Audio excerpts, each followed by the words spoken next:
Hello and welcome to another episode of Group 1 Guns. Now remember, you can go onto the race club, go onto the tournament section to punt or tip against the Group 1 experts. I'm not that expert, but Adam is. Welcome, Adam. How's it all going with the race club?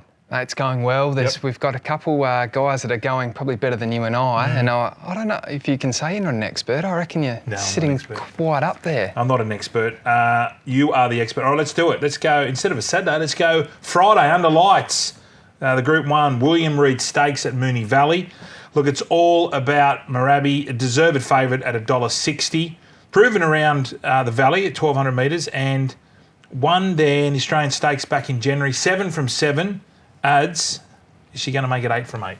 Well, I think from a tipping perspective, you can't possibly go against her. I mean, the way she's doing what she's doing, and her position in running, just her racing style, she races forward. She can really kick in that 6-4-2 section that she constantly produces. And then even that last furlong, you have to add some more merit because she's winning so soft. She's eased down most races. But I think we haven't seen her ceiling, but I think coming up to this race, there might be a little bit more pressure. So I'm not tipping against her, but I'm going to bet against her. Okay, I like that. I'm going to go with the old boy Trekking. He sort of, it's hard, it defies some logic going that way, but I think we can ignore the first up run given, the start. It was jumped awkwardly and brushed and then, come through the inside. Wasn't knocked about, carrying 63 kilos.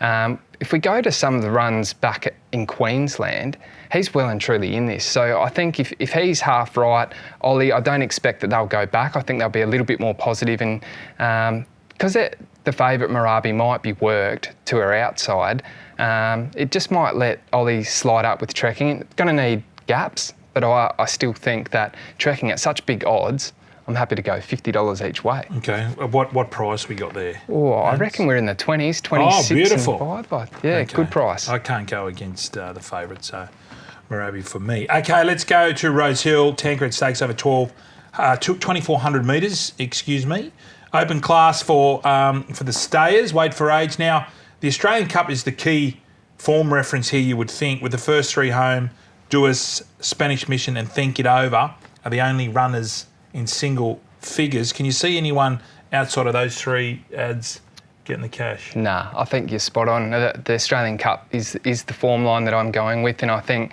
1, 2, 3 will basically be, we've just got to sort out the order. And I think out of all three, Spanish Mission was the one that, although it didn't go suicidal, it still did a lot of work early, was 4 weeks between runs. It was a clear outlier. It was the one boxing on at the end where all the others came over the top. So Duas and Think It Over. I think Think It Over might have had its chance now. I mean, returned well, but I'm not 100% convinced that going to 2,400 is going to be the horse to beat. So Duas is going to get the right run, but I'm going with Spanish Mission there. I think just goes to the front. The fly in the ointment is obviously that the track. We're getting more rain here in Sydney definitely. Again. We don't know what he's going to do on the surface. The other runner I wanted to mention, though, was Angel of Truth. Angel of Truth was side by side with Think It Over in the Chipping Norton and has gone on again. They've got the blinkers on. Pretty sure this will be the grand final for Angel of Truth, this prep. So at the odds, I'm going to have something small there as well. So I'm going with Spanish Mission, $80, and then 20 on Angel of Truth. Okay.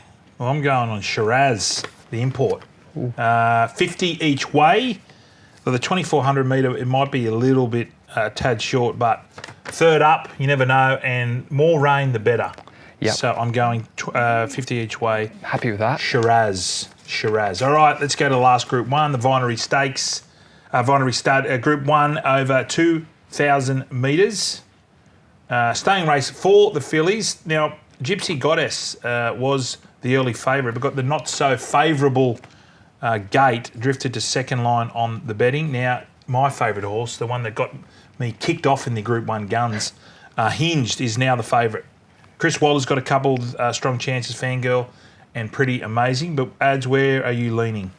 Well, your horse Hinged. I marked her after last start in the Coolmore. I thought she was brilliant. She was back. She was 3 wide. She kept coming at the end, and I thought she was the one you wanted to follow out of that. And I put her straight in the black book and said 2,000 metres, go to the Vinery. Here she is, but I didn't expect the Gypsy to come down, and that I just don't think there's a ceiling. Like after that last win in Queensland was dominant, and the figures that she's putting down is phenomenal. So I'm pretty scared. But what about the heavy track? I think that's an issue? That's the big query.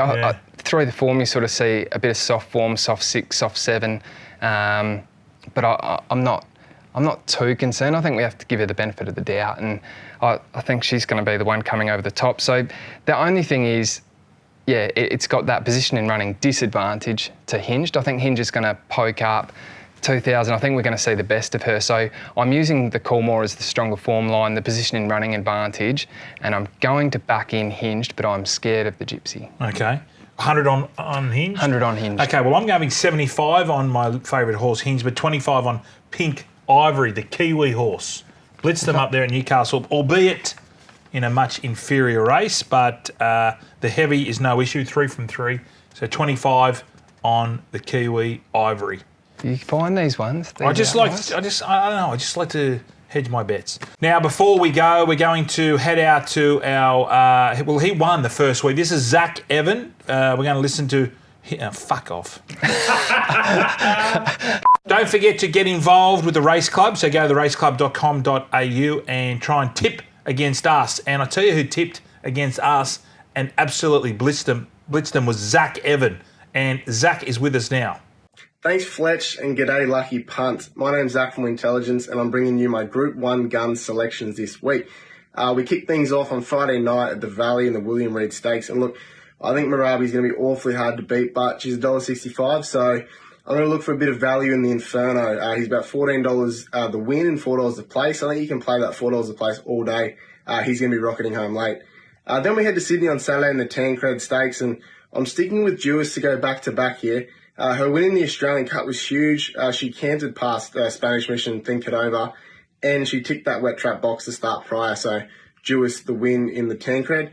And finally, the Vinery Stakes. Look, I'm going to stick with the Queenslander Gypsy Goddess. I know it's hard to line a form up with the New South Wales and Victorian Brigade, but she looks a class above, I think, and as long as she ticks that wet track box, I think she wins. Thanks, guys, and have a good weekend. All right, thank you, Zach. Best of luck, but don't go too well. Enjoy the weekend. Hope you get a couple of winners, and we'll see you next week.